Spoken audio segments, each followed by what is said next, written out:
no, when it came to intimate relationships and friendships, I needed to know, like, this is what I stand for, and either you meet that and me and you can continue this friendship, or you don't and we can go our separate ways.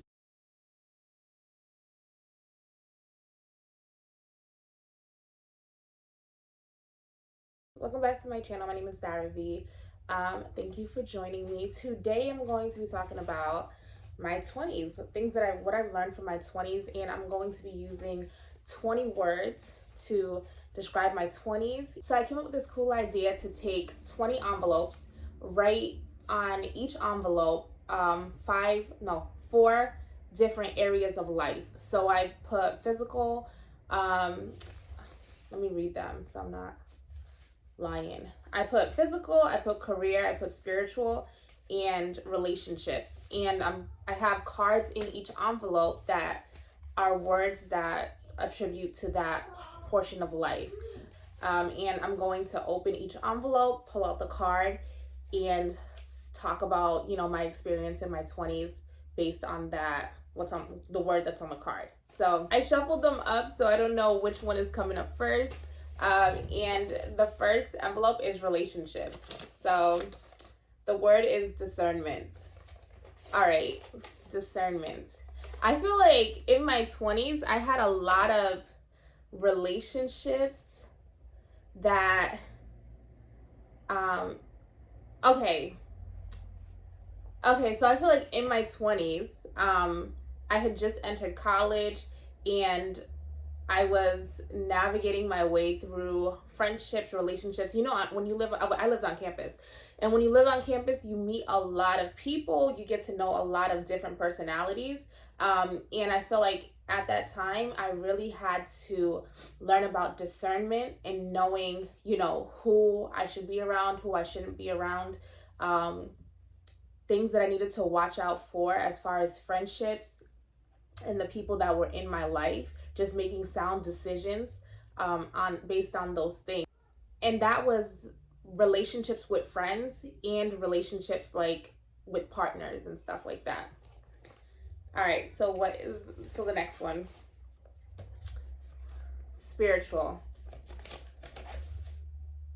Listen. I think I chose this word because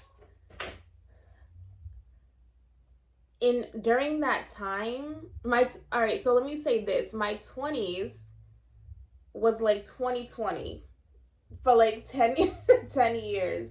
It was just back to back, different things happening. I feel like I did a lot of self-discovery, self-learning that was very unintentional. Like, I didn't really sit there and like start creating journals and doing all these other things until the end portion of my 20s, maybe like upper 20s, like 27, 28, 29.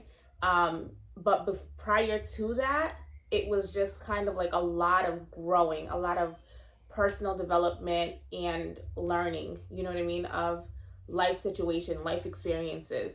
So as far as spiritual, I think that's when I started to really to make my connection with God more and kind of like listen to the things that he was telling me, to what he was saying, as far as my purpose for my life.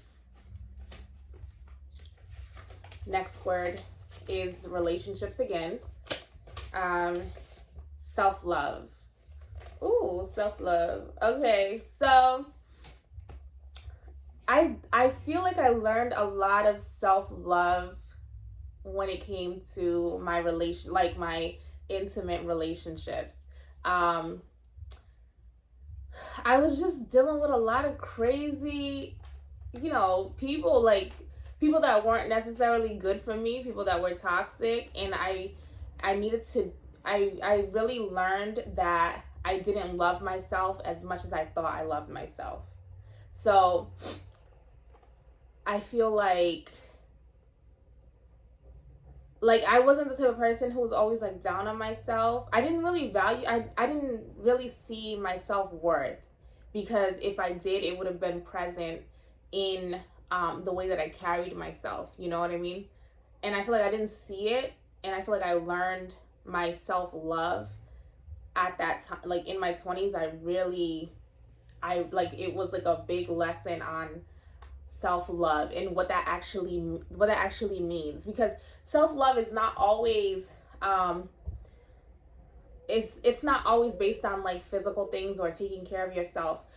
So a portion of that is internal, and sometimes you have to stand up for yourself in order for you to know that you love yourself. That's a form of self-love too, standing up for yourself, advocating for yourself. So that's why I chose that, self-love. All right, next one, physical. Big chop. Oh, okay. Physical. All right, so this is like physical. I cut my hair when I don't know how old I was. I'm gonna put a picture here so you guys can see. I chopped my hair completely off. I just did this. I feel like maybe a month ago or 2 months ago, I just cut the sides of my hair, but I actually went completely bald. And I was just tired of my hair. I was tired of it, and I wanted something different. I wanted to start fresh. So I chopped it all off. So the picture should have been there, or it's here right now. Let me see. The next word or area of life is, let's do one with career. Career. There's only 4. So adventure, and that's career.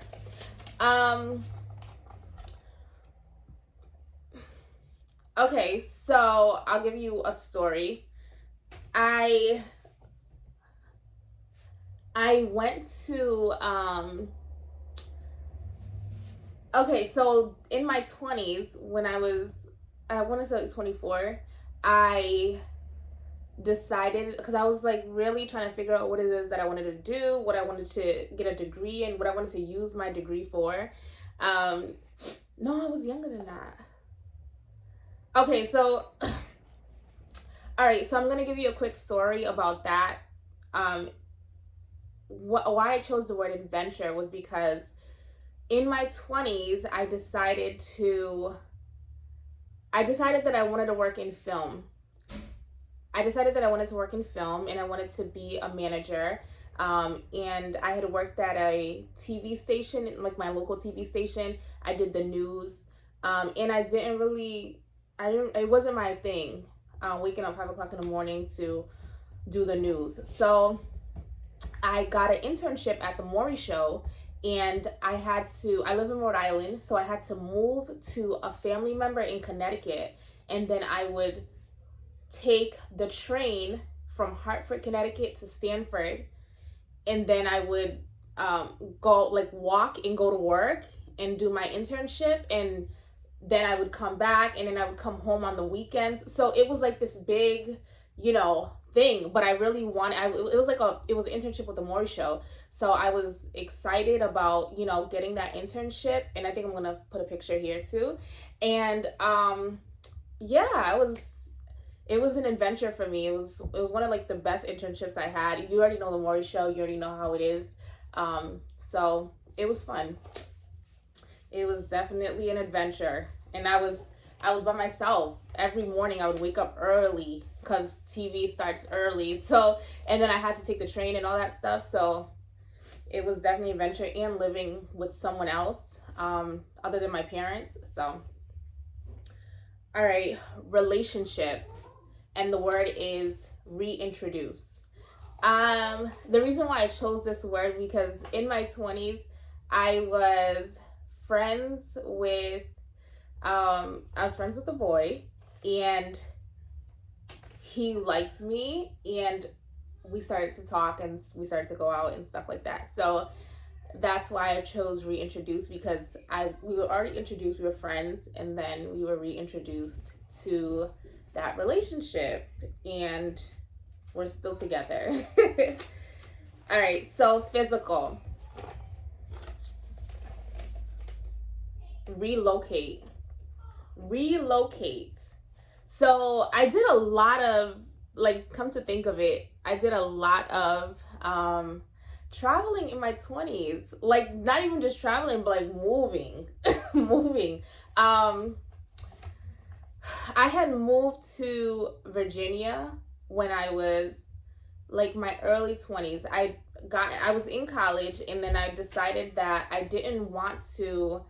um I didn't want to stay there anymore. I wanted to move. I wanted to do something different. I wanted to go to an HBCU. So I ended up relocating from where I lived in Rhode Island to Virginia, and then I attended Norfolk State University for a couple of months, and then, you know, things happened and I came back home. But yeah, that's relocate for you.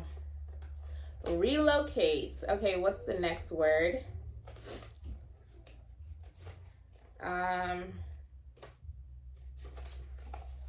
Okay, spiritual. Purpose. So I when I was when I had just got to college, I had an idea of that I wanted to help women. I wanted to empower women, do something that would empower women. So I started an organization on campus. That took my whole time in college. It became like, it was a good thing, for that stage of my life, in the beginning of college. When I got out of college, I wanted to do the same thing, but I wanted it to be bigger. I wanted it to be on a global scale. So there was one night I was laying in bed, and I don't know if I was sleeping or if I just woke up, and the name came to me, She is Africa. And then I started to walk on my purpose with that calling, because I just felt like God spoke to me and said, this is going to be the name of this thing that I want you to do. And it has transformed over time, you know what I mean? Into different things, but same purpose, but different things. But I feel like that was the beginning of understanding my purpose and my calling, just knowing that I wanted to do something that would empower women. Okay, the next area of life is career, and the word is compare. I feel like when I was trying to figure out who I was or what I wanted to do, I had to understand that I couldn't compare myself to other people and their journey. I couldn't compare my chapter 1 to their chapter 20. You know what I mean? People always say that, but it's real. Like, when you're trying to figure out who you are or what you want to do, whether that's your purpose or your career, anything like that, you have to make sure that you're not comparing yourself, because everybody's journey is different. At 27, I had my first son, and it was a lot physically on myself. Just not in a negative way either, just like, my body changed. I was starting to know, the type of person that I was, and what I could handle, what I could endure physically. And that's why I chose motherhood and put it in the physical portion of the area of life. All right, spiritual. The next word is process. I felt like I was being broken down to be built back up into what God wanted me to be. So I knew within myself that I had to trust the process. Relationships. Standards. If you don't have a standard if you don't have a standard, or if you don't have a set of values, core values, people will treat you any kind of way. They'll get over on you because you don't have anything that's holding you accountable or holding someone else accountable when they enter your life. And I feel like that's why I chose that, because in my 20s, I learned that I definitely had to have a set of standards, especially when it came to intimate relationships and friendships. I needed to know, like, this is what I stand for, and either you meet that and me and you can continue this friendship, or you don't and we can go our separate ways. So standards was a big one.